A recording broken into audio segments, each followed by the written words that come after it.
پیش کرنے کے بعد جیسا کہ پچھلے جمعہ مبارک سے ہمارا موضوع شروع ہوا تھا کہ والدین کا ادب و احترام، والدین کی خدمت، ان کے ساتھ حسن سلوک بندے کو کس طرح کامیاب کرتا ہے، اور والدین کی نافرمانی کرنا اور والدین کا دل دکھانا کس طرح بندے کو دنیا و آخرت میں تباہ و برباد کر دیتا ہے۔ آقا کریم صلی اللہ تعالیٰ علیہ وآلہ وسلم کی احادیث مبارکہ پچھلے جمعہ ہم نے آیات سنی تھی کہ جن سے والدین کا ادب و احترام، خدمت، ان کا مقام و مرتبہ بالکل واضح ظاہر ہو جاتا ہے۔ آج انشاءاللہ عز و جل ہم کچھ احادیث مبارکہ آقا کریم صلی اللہ علیہ وآلہ وسلم کے زبان مبارک سے جو کلمات ادا ہوئے ان کو انشاءاللہ ہم سنیں گے، سمجھیں گے اور اس پر عمل کرنے کی کوشش کریں گے۔ بخاری شریف کی حدیث پاک ہے، نبی کریم صلی اللہ تعالیٰ علیہ وآلہ وسلم آپ مسجد نبوی میں تشریف لائے، تو مسجد میں جب آپ آئے تو آپ ممبر منور پر، ممبر اقدس پر جلوہ گر ہوئے۔ نبی کریم صلی اللہ علیہ وآلہ وسلم کی ممبر کی 3 سیڑھیاں تھیں، تو آپ نے پہلی سیڑھی پہ قدم رکھا تو فرمایا آمین، دوسری سیڑھی پر قدم رکھا تو فرمایا آمین، اور تیسری سیڑھی پر قدم رکھا تو پھر فرمایا آمین۔ جب نبی مکرم صلی اللہ علیہ وآلہ وسلم کے اس عمل کو صحابہ کرام علیہ رضوان نے دیکھا تو صحابہ کرام علیہ رضوان نے عرض کی، یا رسول اللہ صلی اللہ تعالیٰ علیہ وآلہ وسلم، آج عجب معاملہ دیکھا، آج سے پہلے ایسا نہیں ہوا کہ آپ نے پہلی سیڑھی پہ قدم رکھا تو آمین کہا، دوسری سیڑھی پہ قدم رکھا تو آمین کہا، اس کی کیا حکمت ہے، اس کے اندر کیا معاملہ ہے؟ تو نبی کریم رؤوف رحیم صلی اللہ علیہ وآلہ وسلم نے ارشاد فرمایا کہ جب میں نے جب ممبر پر چڑھنا شروع کیا تو اس وقت جبرائیل امین میرے پاس حاضر ہوئے۔ جبرائیل امین آئے اور انہوں نے آ کر کیا کہا، جب پہلی سیڑھی پہ قدم رکھا تو جبرائیل امین نے کہا کہ ہلاک ہوا وہ شخص جس نے رمضان پایا پھر اس کی مغفرت نہ ہوئی۔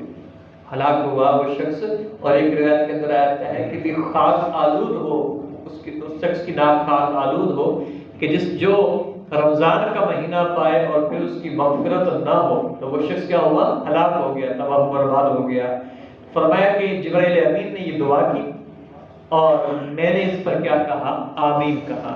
اور پھر فرمایا کہ جب میں نے دوسری سیڑھی پہ قدم رکھا تو جبرائیل امین نے عرض کی کہ جو آپ علیہ السلام پر جس کے سامنے آپ کا ذکر ہو، جس کے سامنے آپ کا ذکر ہو اور وہ آپ پر درود نہ پڑھے تو عرض کی کہ وہ بھی ہلاک و برباد ہو۔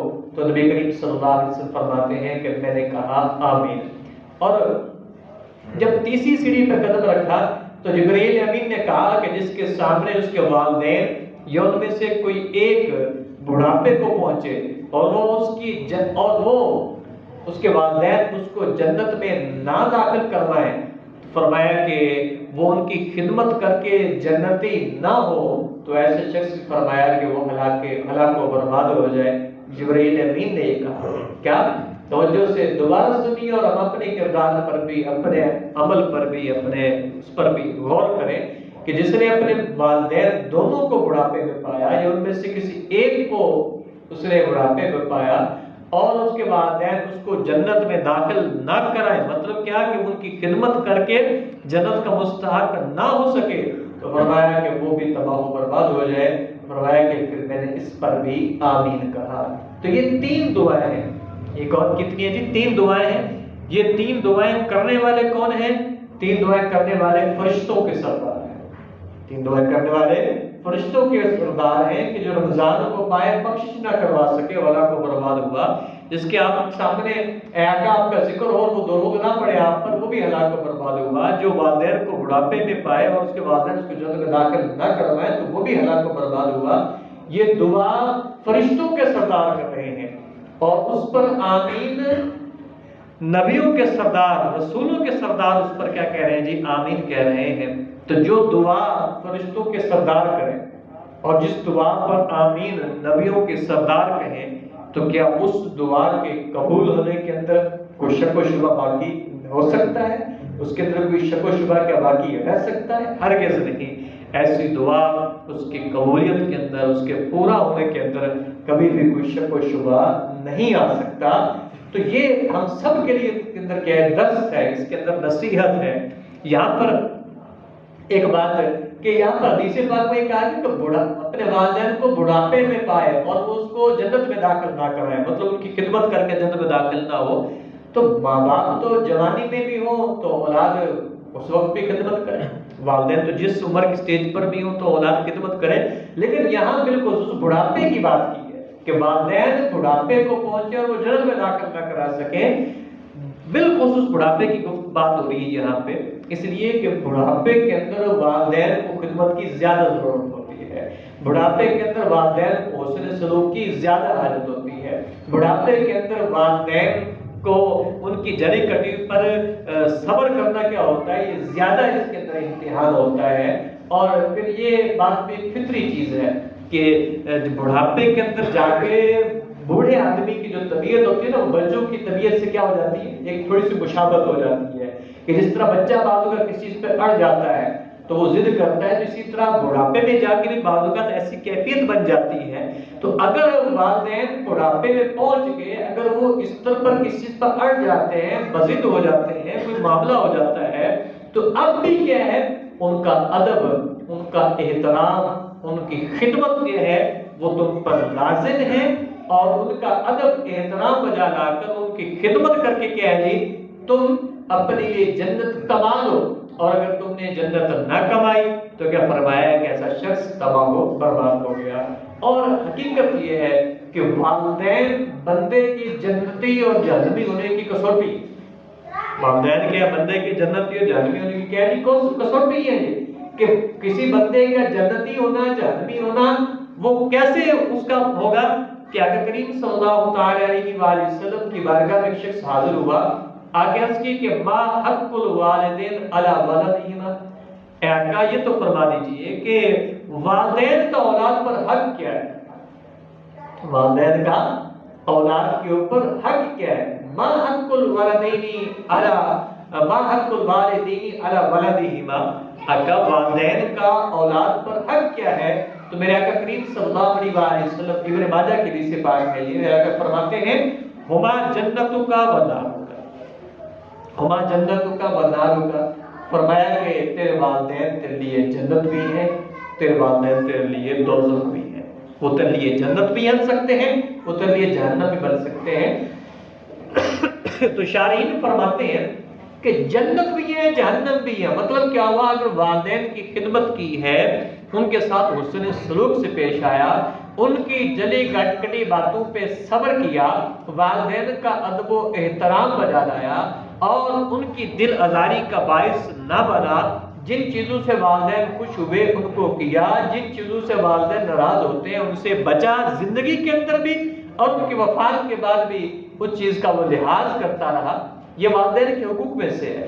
کیا کہ والدین اس دنیا سے رخصت بھی ہو جائے نا تو تب بھی وہ کام کرے جس سے والدین خوش ہوتے تھے، کیا کرے، وہ کام کرے جس سے والدین خوش ہوتے تھے، جیسے ہے نا کہ بھی اگر والدہ فوت ہوگی تو اب کس کے ساتھ حسن سلوک کرے، کہا کہ والدہ کی بہن سے حسن سلوک کرے، والدہ کی سہیلیوں سے حسن سلوک کرے، اگر والد فوت ہو گیا تو پھر کس سے حسن سلوک کرنا ہے، والد کے بھائیوں سے، چچا سے حسن سلوک کرے، اور والد کے جو دوست ہیں احباب ان سے اچھا سلوک کرے، تو یہ کیا ہو جائے گا، یہ والدین کے ساتھ حسن سلوک کرنے والا کہلائے گا۔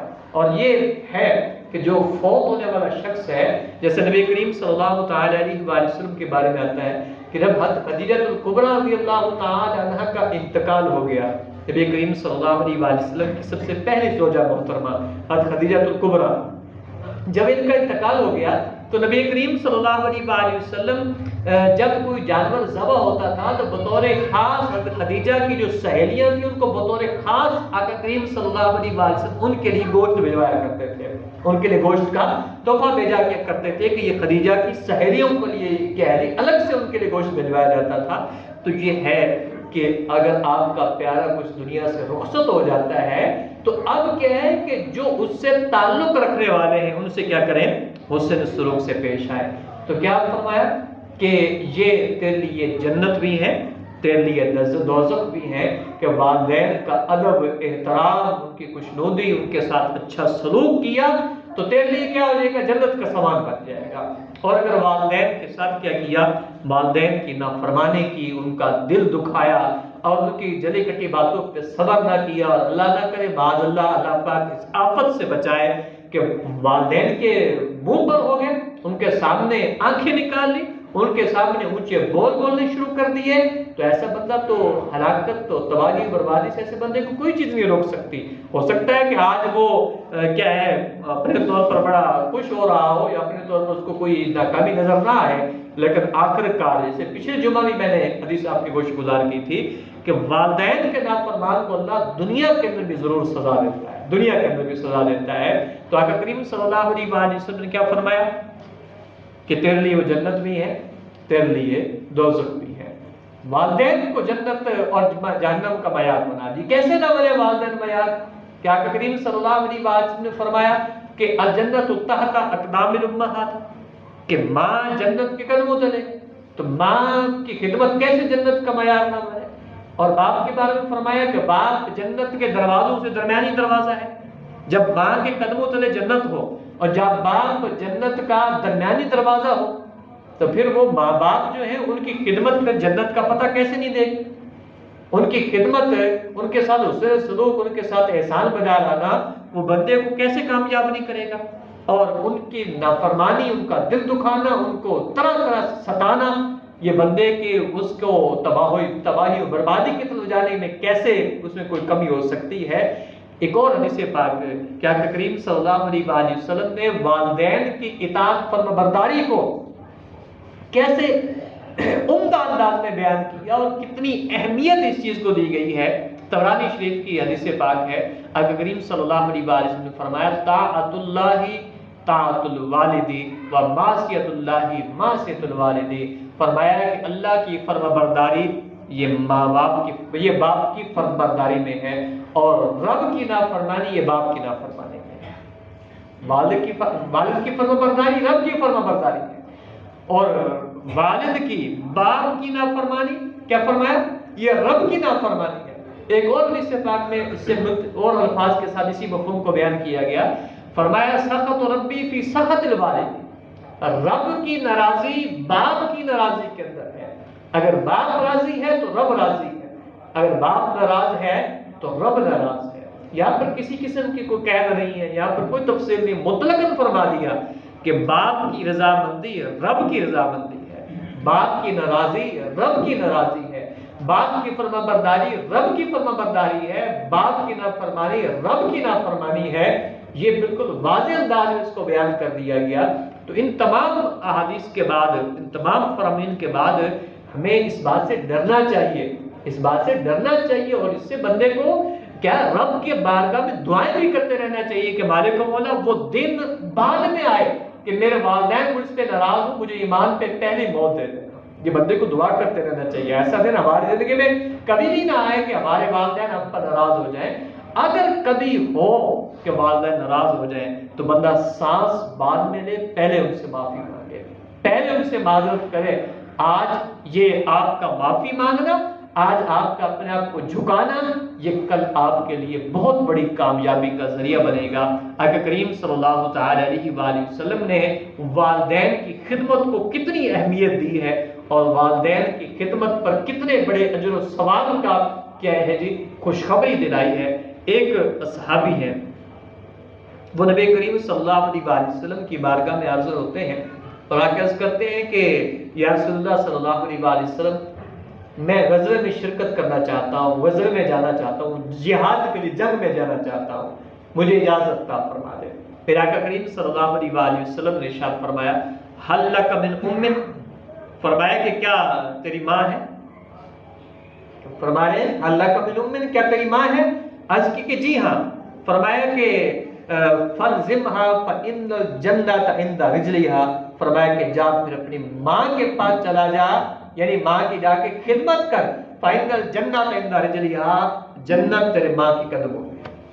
اب یہاں پر اندازہ لگائے کہ ایک بندہ جہاد جیسے عظیم مقصد کے لیے روانہ ہونا چاہتا ہے، جہاد سے بڑھ کر کوئی عبادت ہو سکتی ہے؟ اتنی عظیم و شان عبادت، اتنا عظیم و شان منصب، وہ جہاد کے لیے جانا چاہتا ہے، غزوے میں شرکت چاہتا ہے، ٹھیک ہے جی. لیکن نبی کریم صلی اللہ علیہ وسلم فرما رہے ہیں کہ ماں ہے جی ماں ہے. فرمایا پھر ماں کے پاس چلا جا کے ماں کی خدمت کر. تو جب ماں کی خدمت جو ہے وہ جہاد سے بھی بڑھ کر ہے تو پھر ماں باپ کو چھوڑ کر دوستوں کی بیٹھکوں کے اندر بیٹھا رہنا، دوستوں کے ساتھ گپوں میں مصروف رہنا، اپنے بیوی بچوں کے ساتھ مصروف رہنا، ماں باپ کو وقت نہ دینا، ان کو ٹائم نہ دینا، ان کی طرف توجہ ہی نہ کرنا، ان کو مطلب کہ وہ ترسے کہ بیٹا بھی ہم سے بیٹھے، ہمارے ساتھ بھی بیٹھے، ہم سے بھی بات کرے، ہم سے بھی گفتگو کرے، اس کی طرف توجہ بھی نہ ہو. تو بات کیا ہے کہ یہاں پر جہاد کو بھی بعد میں رکھا گیا، ماں باپ کی خدمت کو پہلے رکھا گیا ہے. تو اس لیے فرمایا کہ اگر کوئی لاکھ چلے کاٹتا پھرے، لاکھ کوئی کہے جا کے منتیں مرادیں مانگتا رہے، لیکن جب تک ماں باپ کی دعائیں اس کے ساتھ نہیں ہوں گی وہ کامیاب نہیں ہو سکتا. اور جو ماں باپ کی دعائیں ہوتی ہیں، جو ماں باپ کا ادب ہوتا ہے، ماں باپ کا احترام ہوتا ہے، یہ بندے کو دونوں جہان کے اندر اس کا بیڑا پار کرتا ہے. اور ماں باپ کو تو اور کچھ نہیں، تو ماں باپ کو تو بندہ کیا ہے شفقت کی نظر سے، پیار کی نظر سے ماں باپ کو دیکھے تو وہ بھی رب کی رحمت سے محروم نہیں رہتا. ایک تو ماں باپ کی باقاعدہ خدمت کرنا ہے، لیکن اگر کوئی باقاعدہ خدمت نہیں کر رہا، صرف محبت سے پیار سے دیکھتا بھی ہے نا، وہ بھی رب کی رحمت سے محروم نہیں ہوتا. ماں باپ تو وہ عظیم شخصیات ہے. کیا کہ کریم صلی اللہ علیہ وسلم نے فرمایا ما من ولد ينظر الى والدی نظر رحمت الا كتب اللہ له کل حج مبرورا. فرمایا کہ جو بھی اپنے والدین میں سے کسی کو رحمت کی نظر سے دیکھے، اللہ پاک اس کے لیے حج مقبول کا ثواب لکھ دے گا. اس کے لیے حج مقبول کا ثواب. ابھی کل ہی حج پیکج کا اعلان ہوا ہے، 10,75,000 کا پیکج اعلان ہوا. ٹھیک ہے جی. تو وہ قرآن نازی ہوگی تو وہ اتنے اخراجات کون جائے گا، حج کریں گے. وہ اب کر دیا آ گیا، پتہ نہیں ہے کہ حج مقبول ہوا ہے کہ نہیں ہوا. حج کر آیا، حج مقبول ہوا، اس کی گارنٹی ہے کسی کے پاس؟ نہیں، اس کی کوئی گارنٹی نہیں ہے. وہ تو رب کی رحمت پر ہے. حج مقبول ہوتا بھی کہ نہیں ہوتا، وہ تو کرنا تک کر آیا. لیکن یہاں گھر میں بیٹھے بیٹھے صرف ایک نظر اٹھا کر دیکھنا ہے. ٹھیک ہے، ایک نظر اٹھا کر دیکھنا ہے، کن کو؟ والدین کو رحمت کی نظر سے دیکھنا ہے. تو فرمایا حج مقبول کا اللہ پاک اس کو اجر عطا فرماتا ہے. اب اندازہ لگائیے، صحابہ کرام رضوان چاہتے تھے کہ زیادہ رحمتیں ملے نا. ایک صحابی نے عرض کی یا رسول اللہ صلی اللہ علیہ وسلم اگر کوئی 100 مرتبہ دیکھ لے تو اگر کوئی ایک مرتبہ دیکھے 100 مرتبہ دیکھے تو آقا کریم صلی اللہ علیہ وسلم نے فرمایا نام اللہ اکبر واطیب. ہاں 100 مرتبہ دیکھے تو اللہ تو بہت بڑا، اللہ تو عظیم الشان، اللہ تو بہت بڑی شان والا ہے، اللہ تو پاک ہے. تو وہ 100 مرتبہ اس کو حج مقبول کا ثواب عطا فرما دے، اس کی رحمت سے کوئی بعید نہیں ہے. تو یہ والدین کو رحمت کی وجہ سے دیکھنے کے اجر ہے. تو جو خدمت کرے گا، جو ان کی دل کی دعائیں لے گا، تو اس کے لیے کتنا اجر و ثواب ہوگا. اور والدین کی خدمت بندے کے لیے جنت کا ٹکٹ بن جاتا ہے. اتباع یزید بستامی رحمۃ اللہ تعالی علیہ آپ کے بارے میں آتا ہے کہ والدہ نے پانی منگوایا، بہت بڑے ولی ہیں یہ اللہ کے. والدہ نے پانی منگوایا تو پانی لے کر والدہ کے پاس بیٹھے ہوئے تھے تو ہاتھ انہوں نے نیچے رکھا، والدہ کا سر اپنے ہاتھ پہ رکھ لیا نا، تو پیار سے محبت سے. اب والدہ کو کیا ہوئی؟ نیند آ گئی نا، آنکھ لگ گئی. اب ہاتھ سر کے نیچے ہے اور والدہ کو نیند آ گئی ہے. تو اب یہ کیا ہوا کہ میں ہاتھ ہٹاؤں تو کوئی والدہ کی آنکھ نہ کھل جائے. اس ڈر سے کہتے ہیں کہ میں نے ہاتھ نہیں ہٹایا، میں ساری رات بیٹھا رہا اور میں نے 10,000 مرتبہ سورہ اخلاص کا ورد کیا. ٹھیک ہے جی. اور ساری رات میں نے ہاتھ نیچے رکھا رہا. اب آپ سمجھ سکتے ہیں نا، بھی ہاتھ کو حرکت بھی نہ دی تو کیا ہوا؟ کہا کہ میرا ہاتھ مفلوج ہو گیا. میرا ہاتھ کیا ہو گیا؟ مفلوج ہو گیا. اب جب ان کا انتقال ہو گیا تو خواب میں کسی نے کر پوچھا کہ اللہ نے کیا معاملہ کیا؟ وہ بہت بڑے ولی، اللہ کی بندگی عبادت میں زندگی گزاری ہے، بخشش کا ذریعہ کیا بنا ہے؟ عبادت، نوافل، نمازیں. یہ وہ پوچھا کیا ہوا؟ اللہ نے بخش دیا. کیوں؟ کہا وہ جو رات والدہ کی خدمت میں گزاری تھی نا، اس رات خدمت کی برکت سے اللہ پاک نے میری بخشش مغفرت فرمایا. یہ ماں کی خدمت، ایک رات کی ماں کی خدمت وہ جنت کا ٹکٹ بندے کے لیے بن گیا. تو ہمیشہ والدین کی خدمت کو بندہ کبھی بھی بوجھ نہ سمجھے، والدین کی خدمت کو ہمیشہ بندہ سعادت سمجھے کہ اللہ پاک نے مجھے سعادت عطا فرمائی ہے. اللہ رب العزت ہمیں عمل کی توفیق عطا فرمائے. آمین بجاہ نبی امین. سنت اللہ.